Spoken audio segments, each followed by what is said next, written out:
پرانے وقتوں کی بات ہے۔ ابن سبات بغداد کا نامی گرامی چور تھا۔ وہ چوری اور ڈکیتی میں ایسا ماہر تھا کہ ہزاروں چوریاں کرنے کے باوجود قانون کی گرفت میں نہیں آتا تھا۔ آخر کب تک بچتا؟ ایک دن اسے گرفتار کر ہی لیا گیا اور قانون وقت کے مطابق اس کا ایک ہاتھ کاٹ دیا گیا۔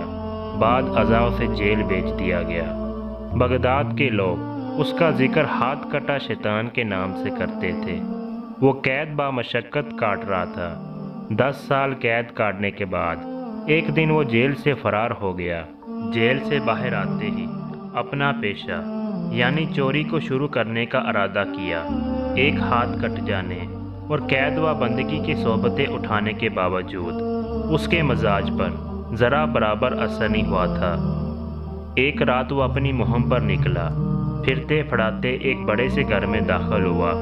گھر کے احاط کے چاروں طرف کمرے تھے۔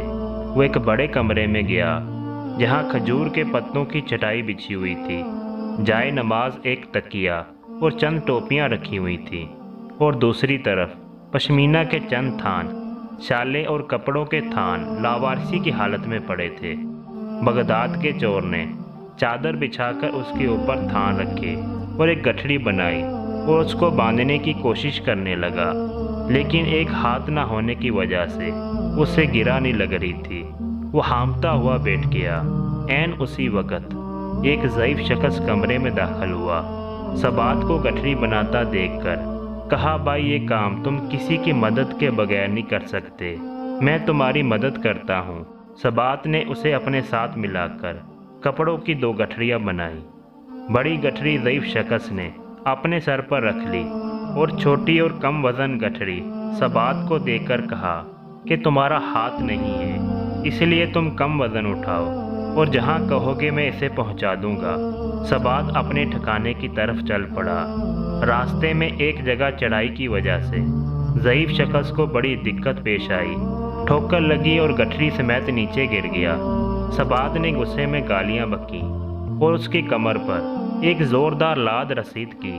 ضعیف شخص جوں تو کھڑا ہوا اور کمزوری کی وجہ سے گرنے کی معافی مانگنے لگا۔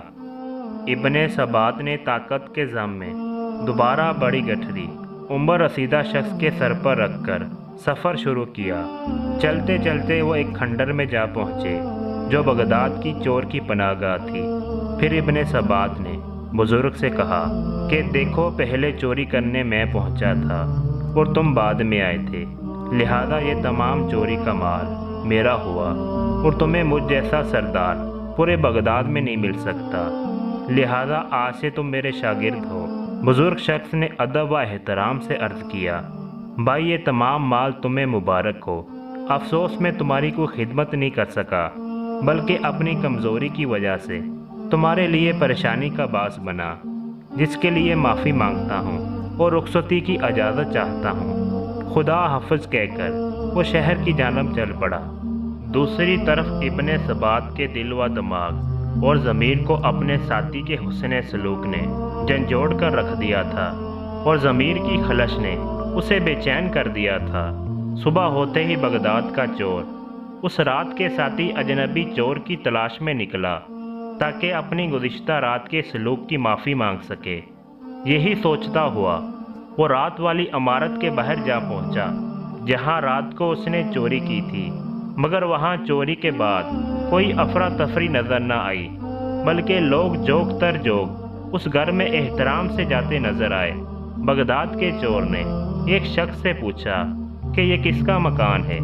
اس نے کہا کہ لگتا ہے تم بغداد میں نئے ہو، یہ بابرکت مکان ہمارے شیخ حضرت جنید بغدادی کی آستانہ علم ہے۔ ابن سبات نے نام تو سن رکھا تھا مگر دیدار کی سعادت سے اب تک محروم تھا۔ سوچا کہ آج اتفاقاً اس نیک و بزرگ ہستی کا دیدار ہی کر لوں۔ اندر جا کر کمرے میں جھانکا تو دیکھا وہی رات والا عمر رسیدہ ساتھی مسلے پر بیٹھا درس دے رہا ہے اور با ادب لوگوں سے کمرہ بڑا پڑا ہے۔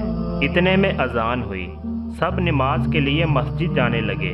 بغداد کا مشہور اور ظالم چور ابن سبات نے ساختہ روتے ہوئے آپ کے قدموں میں گر پڑا۔ اور گزشتہ رات کی بد اخلاقیوں پر معافی کی طلبگار ہوا۔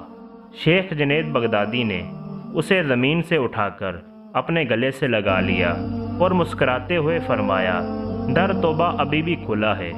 ابن ثبات کی دنیا ایک لمحے میں بدل چکی تھی۔